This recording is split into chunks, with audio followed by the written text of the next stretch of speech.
Good evening. Welcome along to a special show called Coping with Grief. And this is something I promised my channel viewers that I would do once I was over my grief with the passing of my mother earlier this year. And this is a chance for you to put in comments. It's one thing that we all have to go through. We all have to go through losing somebody, and it's something which is very, very difficult. It's not easy to cope with. We all have different ways of coping with grief. We all have different methods of coping with any kind of stress, I guess. And for me, the one common denominator that we all have is we can all communicate. We can all talk to people. We can all speak to somebody. Some of us will be lucky enough to have family. Others will have good friends that they can rely on.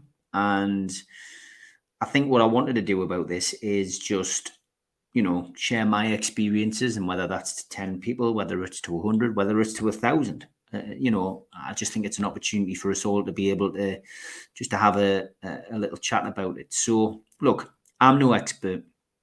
I'm not a mental health advocate. I'm not somebody who's ever done anything like that. But for me, I just felt that if I can help one person who tunes in tonight, then so be it. The link I've posted in the chat is something which I found very useful. I would always err on the side of caution, Googling anything.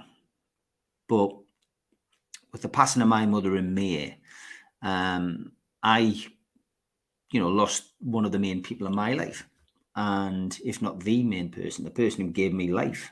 And I had to find something to point me in the direction of what I was going to go through, because we had a build-up to my mother passing away. It was a short illness, really. It was an illness, cancer, which she'd had before, and she'd battled off, 15 years previous. But this time it came back with a vengeance, and she was diagnosed properly in December. She was taken into hospital in February, and she passed away in May. And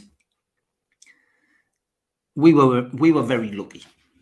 And when I say we, I mean our family, in the sense that we got the opportunity to say goodbye over a sustained period. When she went in February, I don't want to go too much into the personal side of that, but when she went into hospital in February, we didn't think she would last 48 hours. In fact, we were told to get around the bed and say our goodbyes. And typical of me mum, that particular day that we went up to say our goodbyes, one of my relatives, who was a Christian, gave what could be termed, I guess, as the last rites, some valuable religious words to me mum. And my mum's eyes opened, and she just said, "What are you quoting as that for?" And typical of me mum, she made a comeback. She was in the high dependency unit for a period of time, and then she got out of there. She got stronger. She ended up on the wards, and as I say, we all thought she was going to come home, but sadly, in May she didn't. We lost her. And I had to find a guide. And the link that I've put in is pretty good. I found it very, very helpful. And I'm going to talk you through them and give you my experiences. So if you want to click on the link and have a look at it, please do. If you just want to listen to me, then please do. But the first point of what they call the 9 stages of grief in older adults is shock and denial. And what it says is, typically shock and denial presents itself in the days immediately following an event. In this stage, the mind elicits a protective response to traumatic events. One might feel numb, presenting almost no tears and emotions. This is accompanied by disbelief, wherein your parents might deny reality for a short period of time. While this behavior is confusing to watch, it's very normal. What can you do? This is a time to offer emotional support. Give your parents some space, but let them know you're there for them. for yourself as a resource. If they have someone to talk to, they can begin to process reality. Now, as you can see, that's advice to a youngster, but I found it really, really useful because it tells you what is happening. And the shock and denial thing is, it is true, I think, for me anyway, because you've lost the matriarchal figure in your family. You've lost the glue that keeps your family together. You've lost the person who has given you life, but you've also lost the person who you could confide in, talk to, ask advice.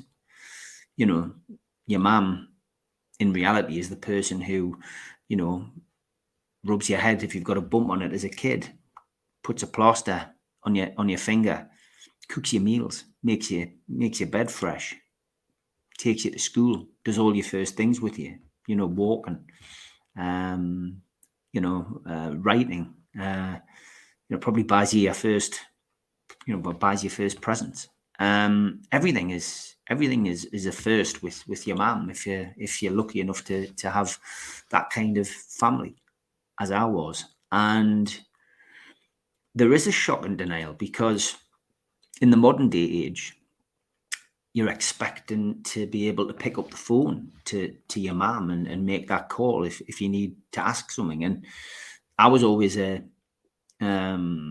somebody who would ring me mum. My mum was in the nursing profession for 40 years. And to be able to pick up the phone and ask me mum, I've got this, I've got that ailment, to get an answer from my mum, it became a bit of a running joke in our house. But the shock and denial, I guess, of not being able to pick up the phone or text or hear your mum's voice again is one thing. And then the denial, that this has actually happened, because you do expect the person to walk through the door. You expect to see, that person again. And you have to get yourself into that reality that just isn't going to happen. And it is difficult.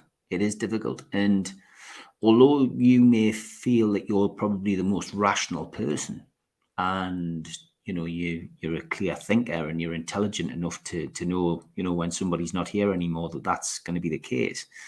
But your mind can play tricks on you at that time. And I think that is why shock and denial is at the top, because you just don't know, you don't know what your mind is going to do. Your mind can play tricks on you.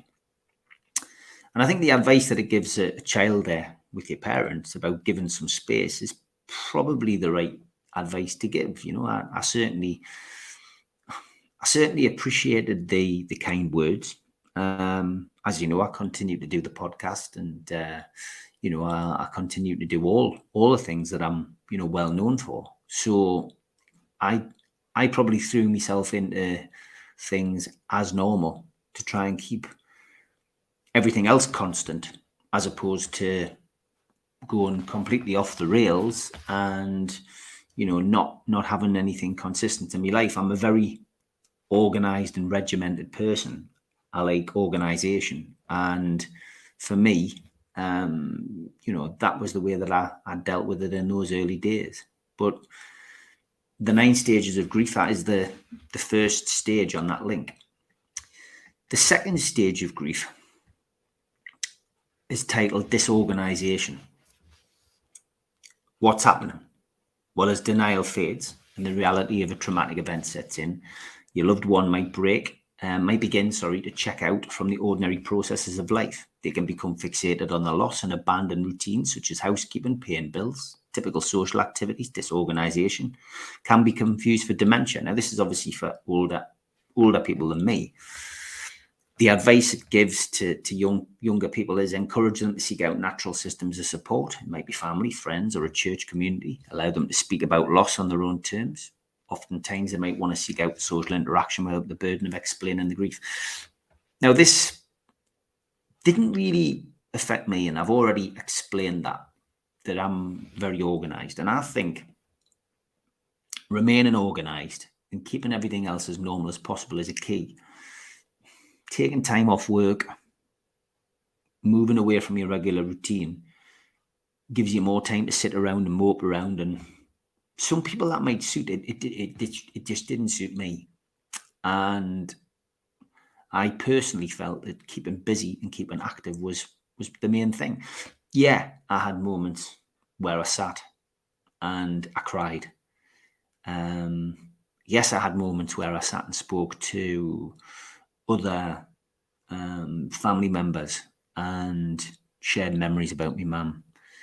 Yes, I dug out photographs or important items and, look back on them with fondness. But I also, along with one of my other family members, made sure that we tackled the important things quite quickly. And that is registering the death and, doing everything that you have to get, done when someone passes away. Some people may have found that strange, but for us, doing that, registering the death, getting all of that organised was very important. It sounds strange because the person's passed away, but for me, I wanted to lay my mum to rest as quickly as possible. And I didn't want her to be, a body to be lying in the funeral parlour. So we got all of that organised, and I'm lucky to say that my family agreed with what we wanted to do and the way that we did it. So this organisation, although it's on that list, didn't really come into it for me. And I think for me, if I was going to give any advice to anybody who has to go through this, that try and keep busy, try and keep organised, try and keep some kind of regimental order in your life. Because if you allow yourself to drop into disorganization, then it's not going to benefit you. It's not going to benefit the people around you. People around you will be sympathetic and probably give you that time and distance, and it's awkward for people. They don't know how you're going to react.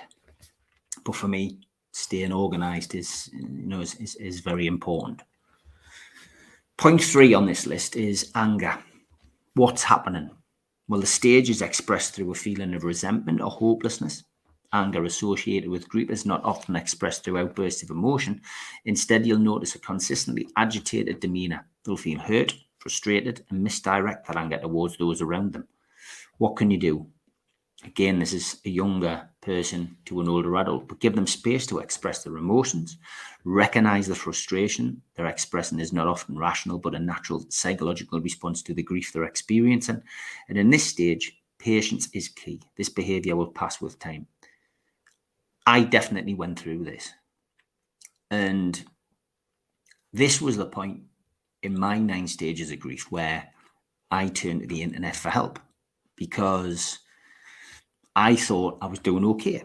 I thought I was getting on with things, and I thought the organisation that I had at home was beneficial, and that I hadn't changed my routine, I hadn't taken time off. I thought that was massively beneficial, continuing to do NUFC matters on the channel and just cracking on as normal. Yes, I was upset. Yes, I was sad. Yes, I was still showing grief, but I was still in control. But the anger and the short-temperedness over minor things, which, let's face it, that's what most of us are like. At home, we can all be, when something bothers us or whatever, we can all flip over the daftest of things. And the way that you convey your message to your partner or your kids, maybe you can snap. And I'm not a violent bloke. I'm not an argumentative person.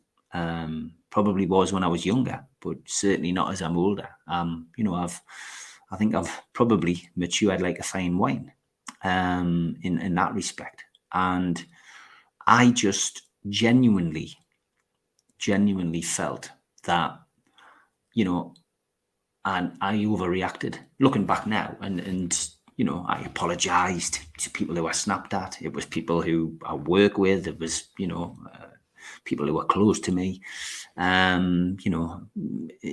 Little things that may annoy you around the house, you might snap and just snap at somebody, as people can see that it's not you. But that was when I realized that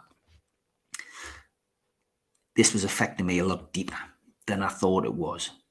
And I'm glad that I turned to the internet and, searched this particular link out, because it did help me moving further forward. And I think that's where I realized that I needed to talk. And although I have a very good family for talking, etc., I opened up to my friends as well. I've got I'm lucky in the sense that I've got some really, really close friends. Some people who I work with, some people who, I go out and walk with. Walking was a big thing for me, as many of you know, during lockdown. And ultimately, the talking to those people who, one of them had already experienced losing their father at the start of the year. It was massively, massively helpful to me, because, we could share our experiences, and we knew, that we'd both lost somebody very important in our lives, but we could both help each other through it. And I think the key message there is that talking is the answer, and it doesn't always have to be somebody who's close to the situation. And it does help. Talking helps massively. It's the one thing most of us are blessed and can do. And a problem shared is a problem halved. And there's never a more accurate saying than that. The next point on the list of the 9 stages of grief is guilt and bargaining. So what's happening there? Well, guilt and bargaining can often coincide with the anger stage of grief. This stage is often referred to as the period of if-onlys.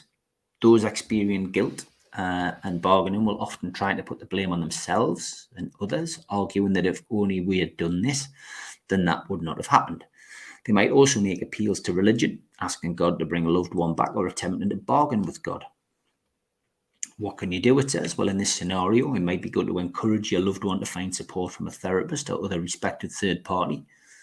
They then recommend the therapists at this organisation can help your loved one understand the reality of the situation, take the blame off themselves and others, and begin to think constructively. Talking to a therapist can be a grounding experience for those experiencing grief. As your loved one tries to rationalise their emotions, a neutral third party can direct them towards healthy coping behaviours. Now, clearly, these guys are trying to sell their skills, their company, to help you through the stages of grief. It's not something I had to do, thankfully. And I'm very lucky in the sense that I didn't go through this. And I feel for a lot of people who lost people during COVID. I know people who lost people during COVID, and I'm sure you people do who are listening to this today. And those people never got the chance to say goodbye. Those people didn't get the chance that I had to go to hospital every day and be there with me mum, speak to her, talk to her, hold her hand, chat about the old days, chat about our, happiest times, chat about some of the bad times, but all with a bit of humour, and I'm very thankful that I got that, opportunity from February through to May to be able to do that and to ultimately say goodbye. I feel that the if only stuff was avoided with that time that I got to speak to me mum. And I think if I'm going to give advice to anybody, if your mum is in hospital or your dad's in hospital or somebody's in hospital close to you and you get that opportunity to go in and see them, don't put off tomorrow what you can do today. I know life gets in the way, but life is so short and it's so precious, and none of us can take it for granted. And ultimately, to be able to go to see somebody who is in that position in hospital, and share your memories with them is something which they'll treasure and something that you'll treasure. And it's something which has given me massive strength, from the day that my mum passed. And I don't have any regrets. And I know my family don't, because they were lucky enough to be able to say what they had to say as well. And we know that my mum, is resting in peace because we managed to do that. But like I said, some people had that cruelly taken away with COVID, and they'll never be able to replace that. And those people, will be suffering. And, anybody who is suffering in that position, I really, really do feel sorry for you. But yeah, guilt and bargaining is the next part of the 9 stages of grief. Point 5 on the list. And see, if you wonder which list I'm referring to, I've stuck the link at the top of the chat. I'm not looking at your questions, by the way. I will come to them, or any comments at the end, because I'm reading this list. 5, physical or emotional distress. What's happening? The stage of grief can be particularly dangerous to the affected person's physical and emotional health. Oftentimes, grieving individuals will begin to feel a sense of hopelessness as they see others around them move on with daily life. They might begin to think that nobody cares. They may present symptoms such as shortness of breath and a tightness of the throat associated with anxiety. This stage is also characterized by poor appetite, lack of energy, bad sleeping habits, and digestive problems. What can you do with this? Well, first of all, remind the person that you're there for them. Then make sure to ask if they're eating, sleeping, exercising, and drinking water. The grief might cause them to neglect their physical health, which will only make the condition worse. Good sleep, exercise, and diet are amongst the most important things they can be doing to improve their mental health. Now, from a personal point of view, this is where my organisation and my regimented lifestyle got us through. I'm very lucky that it didn't affect my physical and emotional health, because I didn't turn to drink, and I just concentrated on getting things done. And exercising is a part of my daily routine. I have a very healthy and balanced diet. I drink water. I eat fruit each day. And ultimately, I do live by the adage that a healthy body is a healthy mind. So I'm very lucky in the sense that that didn't affect me. I didn't suffer with any bad sleeping habits or digestive problems or lack of appetite or lack of energy. So I think ultimately the healthy body, healthy mind mantra helped get me through, one of the worst things I've ever had to go through. I think the advice that the website gives is a good one. And because I wasn't showing any signs of physical or emotional distress, people didn't have to ask me that. So I imagine that is the case, though, for other people. And I think that this point and point 6, which is called depression, probably go hand in hand, because it is mental health. And I'll read the depression section here. It says, what's happening? Well, it says, keep in mind that depression can come hand in hand with the symptoms mentioned in the physical emotional distress stage. Depression resulting from grief is characterized by a sense of unbearable self-pity. Despair will take hold and signs of depression may be evident. What can you do if you see somebody with this? Then it says, when your loved one is depressed, always keep an eye out for threats of self-harm or suicide. In this case, it would be best to seek help from a qualified third party. You might suggest a checkup with a primary care provider who can refer your loved one to a psychologist or therapist. Otherwise, make sure your parents are eating, exercising, and sleeping. As I say, I didn't turn to anything. Drink is something which I guess in my life as a 50-year-old, I have turned to when stress has hit me. But as I've got older, I haven't done that. I drink a hell of a lot less. In fact, I rarely drink at all compared to being a youngster. And the answer to things is not found at the bottom of a bottle. All it does is cloud your judgment. It basically makes you feel, I guess, a bit better for a short period of time. But, certain alcohol and certain amounts of alcohol can enhance feelings of depression and emotion, and it can make you feel worse. So the way I coped with it was not to drink at all, and continue with my regime of, keeping fit, eating well, drinking water, and avoiding those things which would enhance the depression. So reading that again, as I did a few weeks in, was helpful, because I thought, well, at least I am not showing signs of that. The line about unbearable self-pity, again, didn't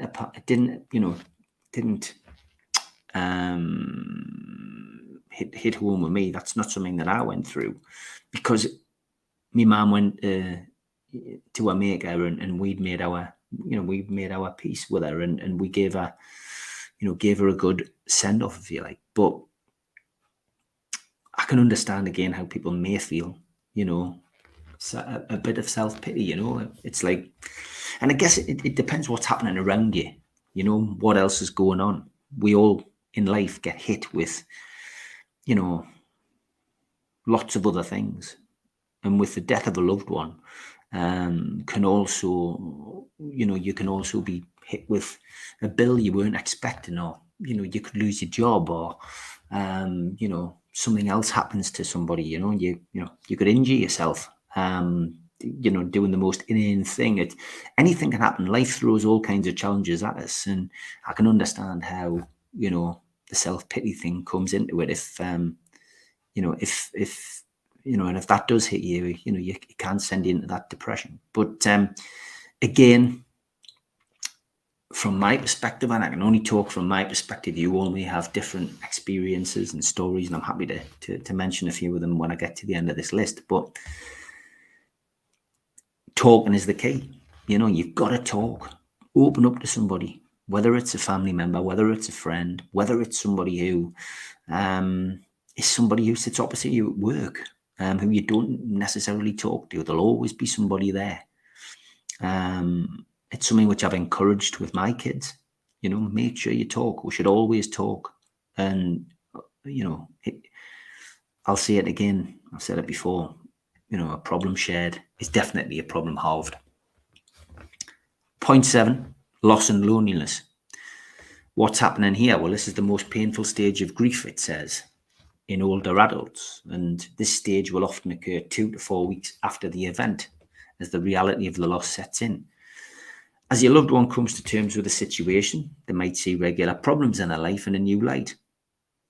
Issues that used to be routine or small will be amplified. For example, someone who struggled with high cholesterol for years without major complaints might make the high cholesterol into an existential and insurmountable issue without reason.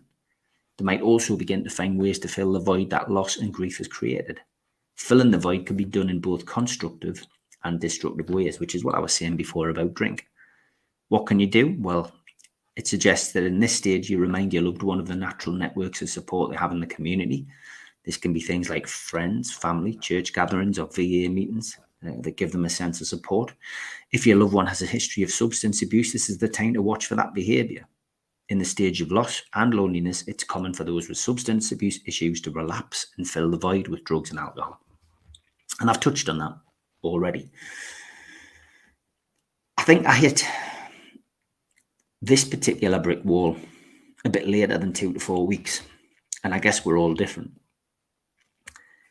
And I think the reality of the loss sets in is something that hits us all. And I think it was probably round about the time of, the funeral and after the funeral for me, that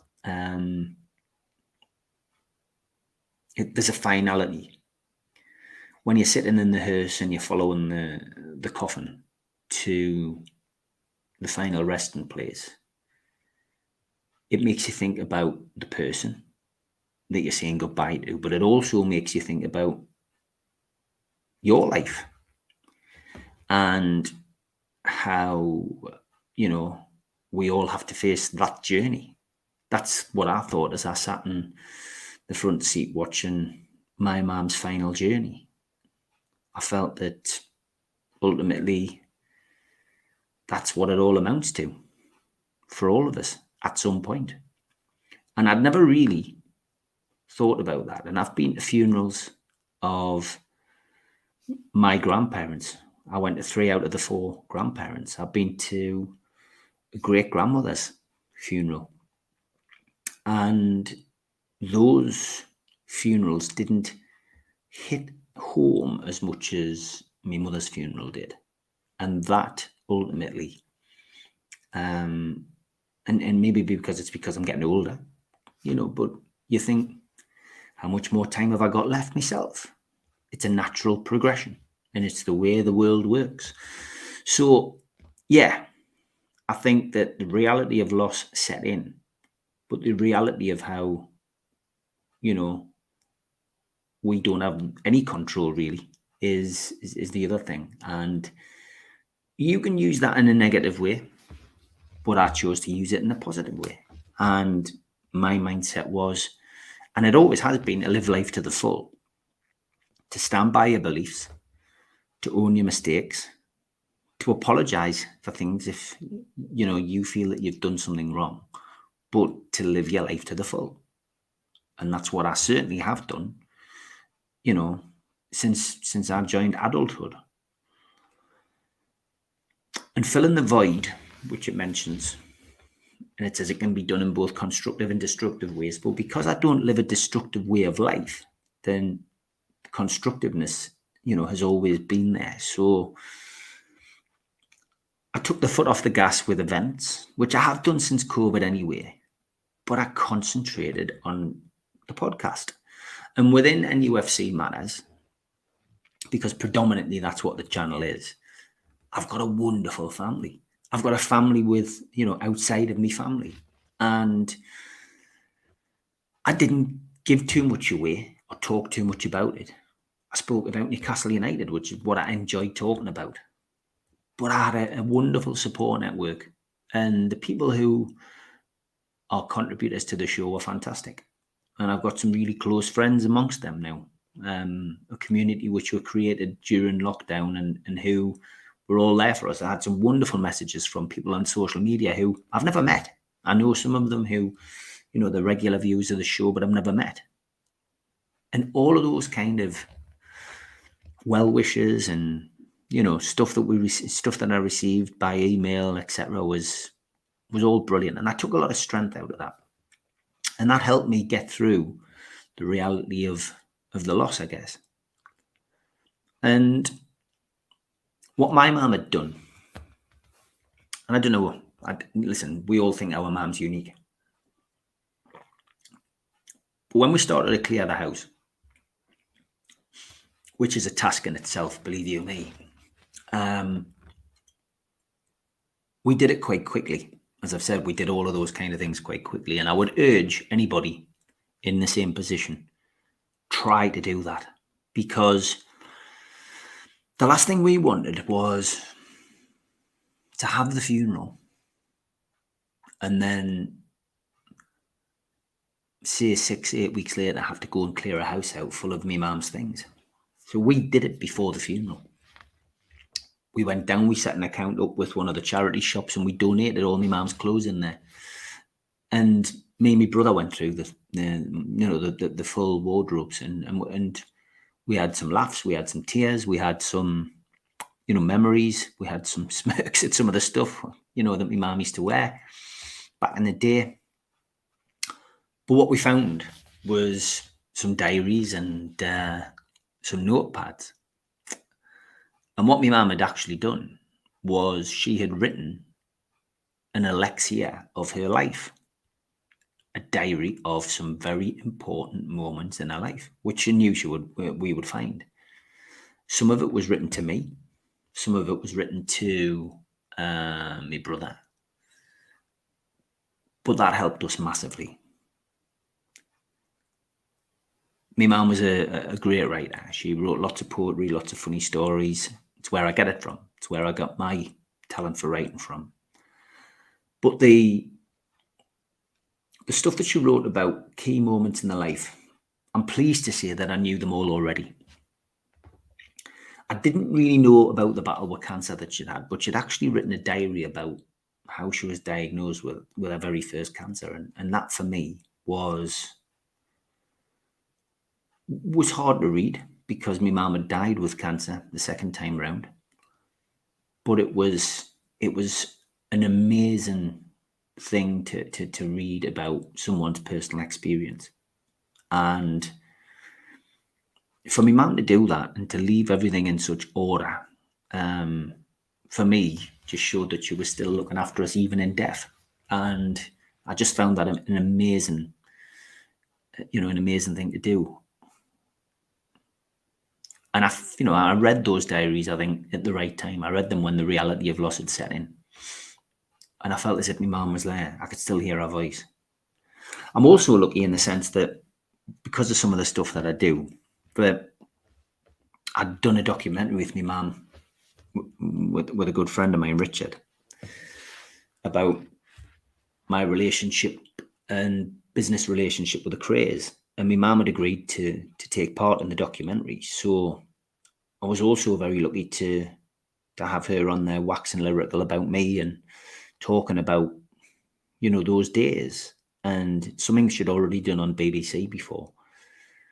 And I've got a 25-minute video. I haven't been able to watch it yet, but I am going to watch it, of my mum talking about me, and it's all the outtakes. But we did show that at an event where we raised a lot of money for the palliative care unit that looked after my mum at the Queen Elizabeth Hospital. We showed that afterwards, and then it did affect us massively. But I'm lucky that I've got that there to read. But that loss and loneliness, yeah, it's a killer, because it's that realization that person is just not coming back, and it's a hard thing to stomach. And you get that feeling in your stomach, like the emptiness, the pain in your stomach, like when you're a youngster, maybe if you've been told off and you've been sent out of the classroom and told to stand outside the headmaster's office, which had happened to me on a couple of occasions, but you get that horrible drop in your stomach feeling, and it's hard to cope with that, but you have to. I don't think talking to anybody helps. You just learn that you have to cope with that particular thing yourself. And I would just urge people to talk if you're feeling low, but also to just, think of the happier times, think of the happier memories, think of the days you spent together, think of the things that you used to do. And it will help you get through that particular part of the grieving process. Point 8, withdrawal. What's happening? Withdrawal is characterized by the complete detachment from regular social ties. At this stage, your parent or loved one is likely tired of explaining their loss to those around them. As a result, they avoid social interaction and regular community events that they would otherwise enjoy and rely on. The advice to people around them is that at this time, you should allow the person to speak without having to explain the loss. If they're not ready to engage with others and reintegrate into social life, suggest they speak with a social worker or therapist.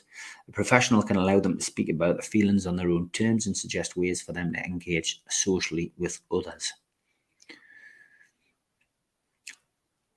Did I withdraw from public life? I didn't. I was on the podcast every night of the week, as I normally am. But I did withdraw from social events. I still went to the match. I find going to the match is one of it's one of my favorite things in life.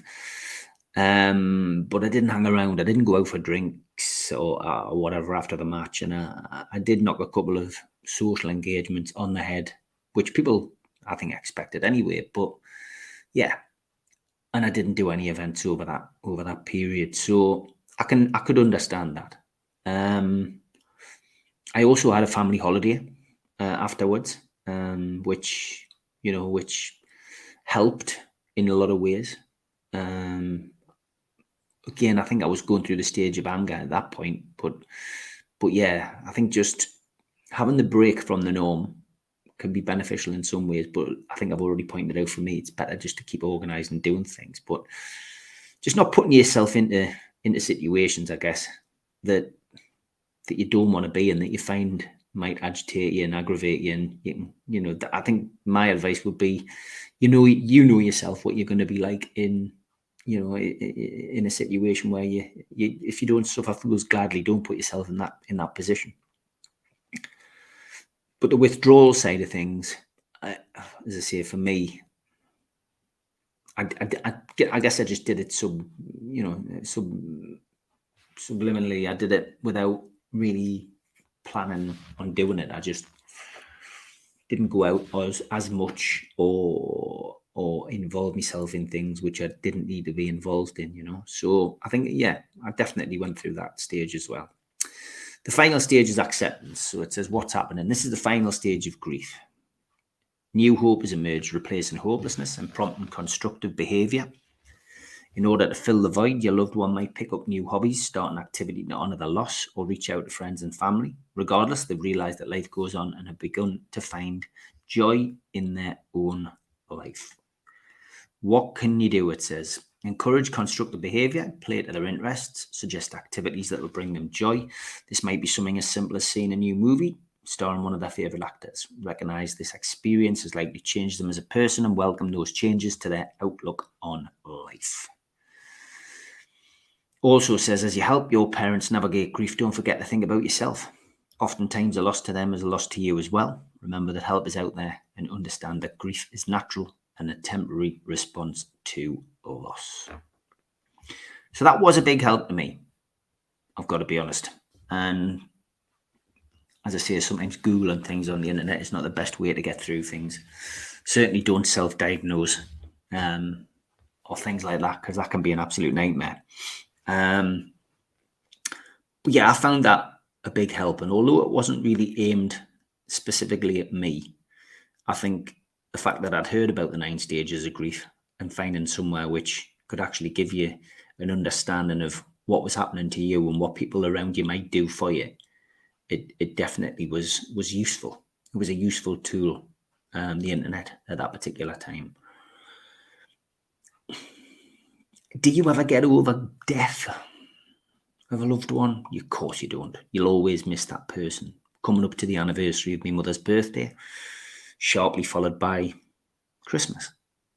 2 big events which, you know, we always made a fuss of my mum on her birthday, as I'm sure many of you do and did. And Christmas, which is a time to be together with family. If you're spiritual, maybe that helps you. You get around death with your own beliefs. For me, I believe, you know, there is a supreme being. And for me, has faith helped me? I would say no. I would just say that I feel my mum is around us. I think my mum is still, you know, somewhere, and that, you know, one day we'll be reunited. So I guess faith in a weird way has, but I'm not a regular church goer. I'm not somebody who goes to church on a regular basis. But I think that, you know, the fact that I do believe is certainly giving us that hope that one day we will be reunited. I do feel that she's around us. I do feel she's watching, and been a few things that have happened since she passed away that have backed up that, which I won't share with you, but I do feel that, you know, there is something on the other side. Some of you will believe there's nothing and that we're all just turned to ashes at the end, and that's it, we'll move on. Life moves on. That's one thing that definitely does happen. But yeah, there was never real hopelessness with me. And I'd never started new hobbies. But we did do things to honour my mum's loss. We did the screening of the documentary that my mum was in to raise money for the charity. Me and my brother both did events to raise money for the palliative care. I walked over hot coals in a fire walk. My brother ran the 5K, the 10K race in the Great North Run. And we raised, you know, a substantial amount of money. I think it was around about £1,300 in total. So we did do things to honour my mum, and I'm sure we will do again. I know my brother is keen on typing up my mum's poetry and, you know, bringing out a little book of my mum's poetry. And certainly it's something my mum said she would like to happen once she passed away. She was very, you know, coy about the stuff that she'd written, but it is very, very good. But yeah, that's my experience. And ultimately, for me, I just wanted to share it with you. I'm going to come to your points now. I'm not going to drag this on too much longer. Stella, good evening. She says, cancer killed me mum 22 years ago. It's awful. I felt like an orphaned little kid. Yeah, I can understand, Stella. 22 years ago, I don't know how old you are, but again, not good. And I'm just reading your next point there where you said that when my partner committed suicide, I wanted to go out and look for him. It was a weird feeling. The anger I felt towards him was unreal. This is normal. It's awful that, and suicide is such a big thing worldwide. Mental health awareness day was the other day. I saw Newcastle United's manager and some of the players going up and talking to people and marking that particular day, which was great to see the football club being involved in that. But I can understand anger towards somebody who does that as well. It's the unexplained. I think the human mind can accept natural passing, but suicide, I guess, sometimes there's lots of unanswered questions. And it's something that's on the increase. The Northeast, I see this, time and time again. Not very nice at all, but I'm sorry to hear about both of your losses. Always love your family, says Tom. Very, very true, mate. Very, very true. Mouse Charger, good evening. Listening, well, because it's just a matter of time with my parents now. It's something that comes to us all. If the natural course of life, if life follows its natural course, then of course we will outlive our parents. But it doesn't always work out like that. I couldn't imagine losing a child. Yet we see that all the time. Just look at that horrendous situation in Liverpool recently where the young girl was shot dead at home where she should have been safe. We've seen a case in Gateshead recently where a young 14-year-old promising footballer has been stabbed to death by another youth, allegedly. So, 2 lives ruined. But yeah, it's awful. But with aging parents, yeah, of course, it's not something you want to think about, Mouse Charger, but it's something that we unfortunately have to, Ryan, evening, mate. Life is funny. You never know what you've really got until you don't have it anymore. Very well said, Ryan. You don't. And you should always say those things to a loved one. When you're with them, I say I love you to my kids all the time because you just never know.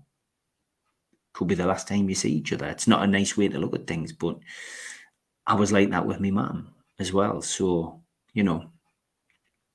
always speak, always talk. Mouse Charger says, I think that's what I'm scared of, seeing everyone else in the world enjoying life whilst I'll be going through grief.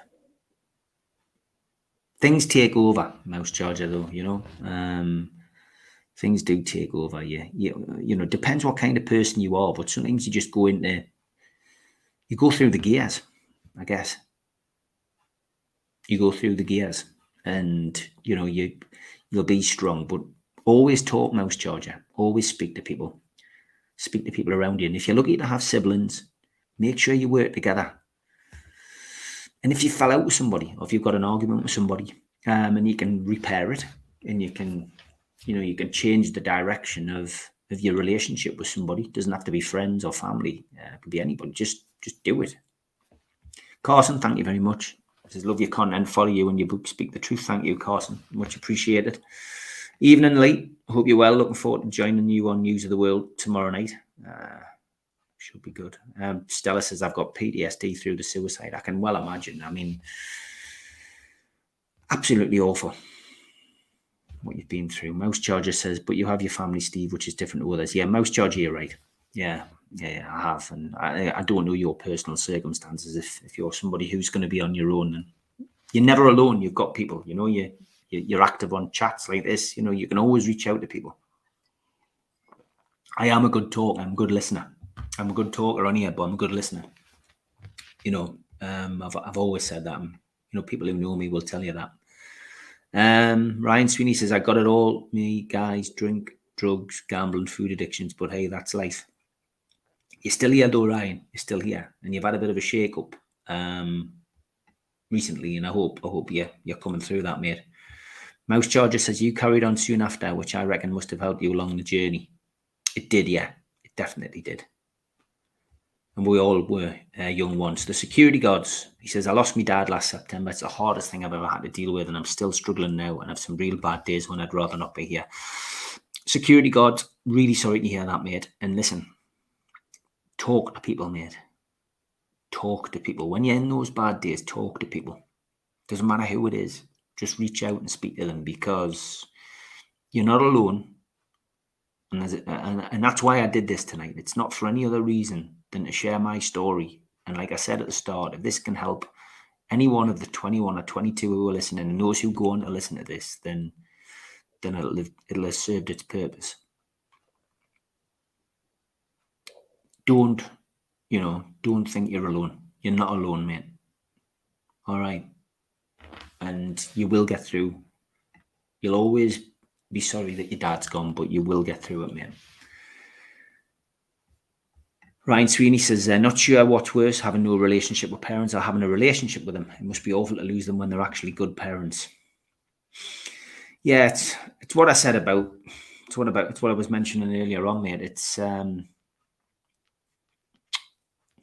there should be the most important influences in your life, but not everyone has a good relationship with their parents. Some people don't know who their parents are.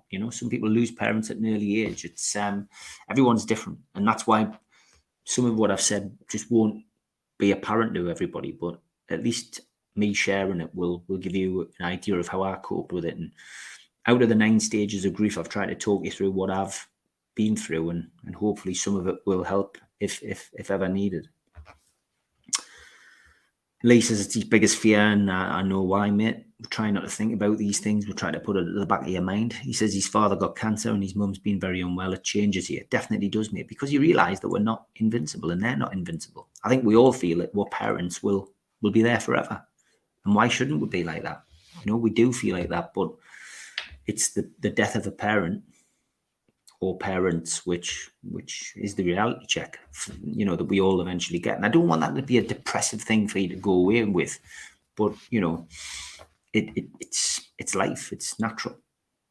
Mouse Charger says, mine were older due to adoption, but they're still here. It's my mum that's been the strong one for me, but dementia took over and dad remarried. Yeah, dementia is awful. It is awful. And, it's something which, obviously, the person who gets dementia is in a world of their own and doesn't realise what is going on. And it's the people behind. Yeah, I sympathise so much with anyone with that. My mother is ill, but she's awful and evil, so I need to avoid, unfortunately. Sorry to hear that, Ryan. As I say, personal circumstances for everybody are different.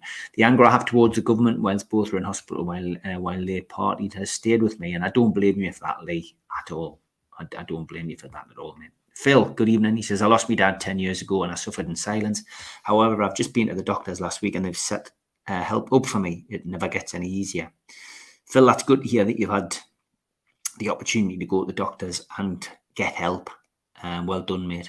And 10 years ago, I mean, that's awful, mate.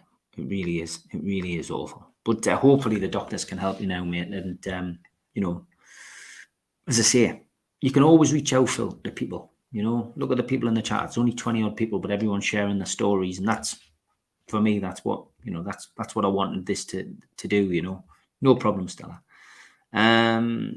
Stella believes that our body dies, but energy doesn't. It's an interesting debate, isn't it? It really is. None of us really know. None of us know at all what the future holds when we pass away. But yeah, it's definitely something which we will all find out, Stella. Mouse Charger, just talking to Lee, says, what you've gone through, flipping neck, you'll get through the emotions when the time comes. Yes, 100%. It was a lovely thing that my mum wrote. Yeah, it was fantastic, Mouse Charger.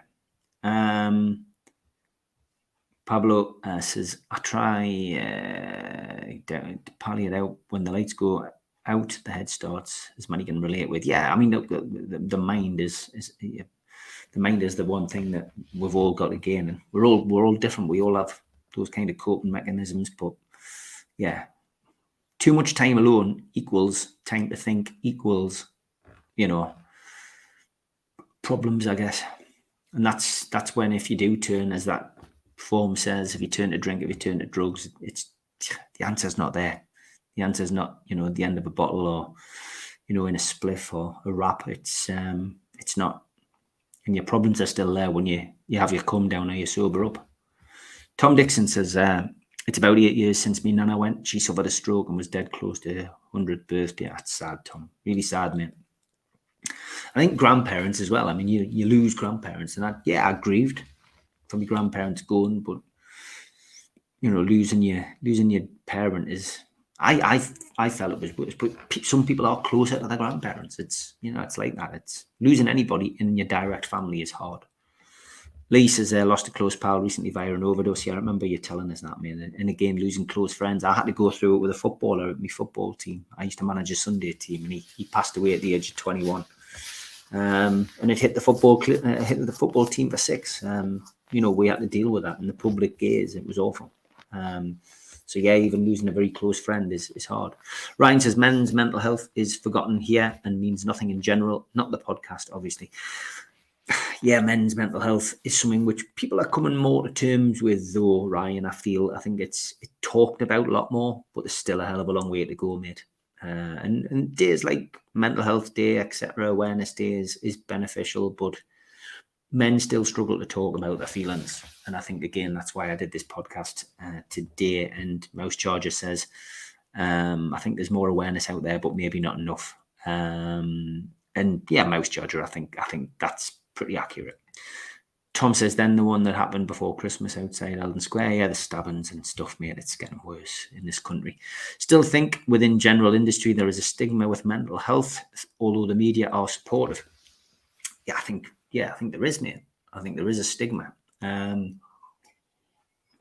Social media doesn't help a lot of people.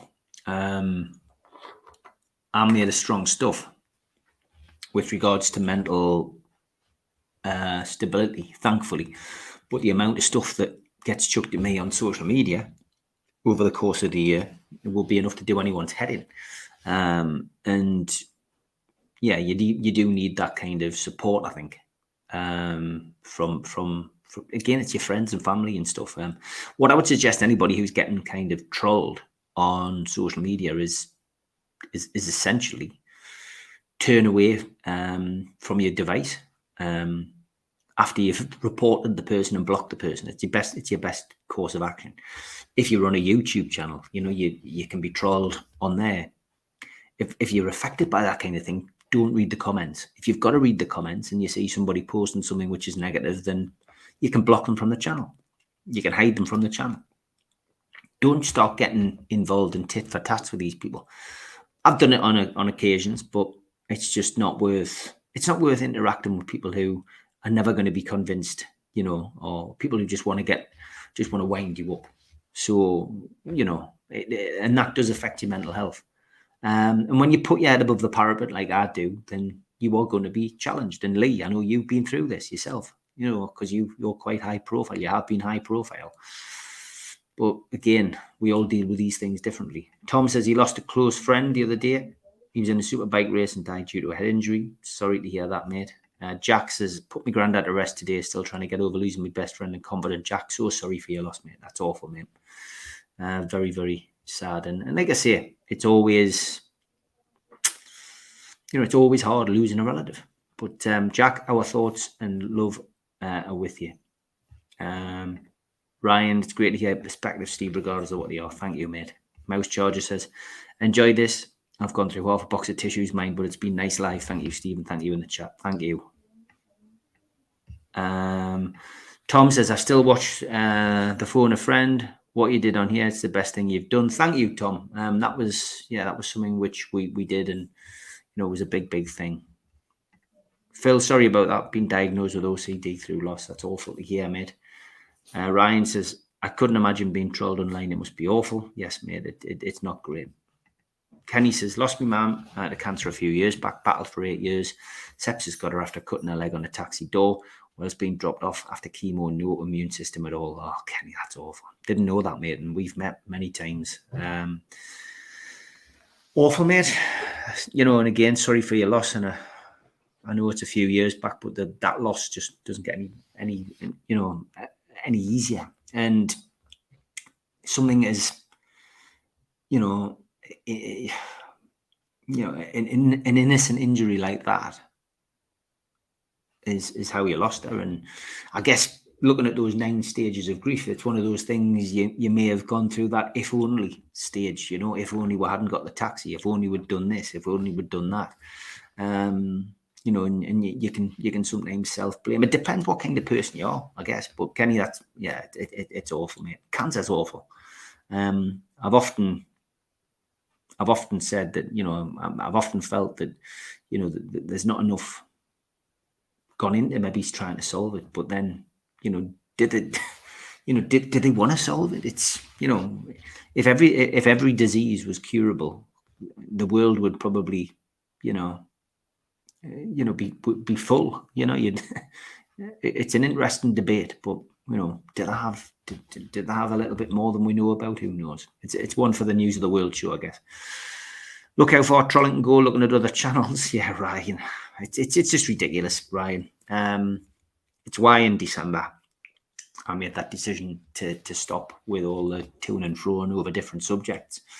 And I'm glad I did, because obviously then, the situation developed with my mum. So just keeping the Newcastle content on here was probably the best move I made. And although I guess from a controversy point of view and numbers point of view, it probably wasn't great for the channel. But for my mental health, it was the best way to be. And I'm really pleased, mate. I'm really pleased that I did that. Ryan also says, what we all keep in there, guys, guess we should speak more often. Yeah, Ryan, 100%. And I could have put the link in the chat tonight and asked people to come on, but I didn't want it to be like I didn't want it to be like that, Ryan. You know what I mean? I didn't want it to be a show where people came on and shared. And I'm open to doing that at some point, but I just felt that I had to get my point across for you guys tonight, just for you to have a chat in the chat and me to read out what you had to say. And it's easier to be able to share just with a few words. And, I'm happy to share your views. Changing subject in a nice way. What time is News of the World on tomorrow? 7:15, Mouse Charger. And we have a new panelist. Patricia has had to depart. She will maybe make a few appearances now and then. But we have a new female panelist. All will be revealed tomorrow. But yeah, I'm sure you will like her. And she is very, very good. So yeah, looking forward to that. Lee will be on, Anne will be on, and our new presenter. Pablo says, we can cure a world killer cold, but can't cure cancer. It blows my mind. Lee, you're not wrong. Kenny says, I think they have the solutions, but the cost doesn't stack up, so they can carry on looking for the best all-round solution. Yeah, it's definitely one for News of the World at some point. That Stella, I will finish with you. This has helped. And that's what it was all about. That's why I did it. And like I said, it didn't matter whether it was one person tuning in or whether it was 22, which is what I think we had tonight. It'll be there. People will be able to watch it at the Hearts content and they'll be able to see it. And if it gets one person helped, then that's what it was all about. Tom, yes, it is on tomorrow. 6 till 7 tomorrow night, mate. And then News of the World, 7:15. No problem, Ryan. Thank you for tuning in. I'm going to leave it there, folks. I hope it's helped. And there's Burnsy. I hope you're well, mate. Somebody who works in mental health. But listen, thanks everybody for tuning in. I did promise I would share my coping with grief story. And look forward to getting back to football tomorrow night and News of the World. But for now, take care. Good night. God bless. I wish you well.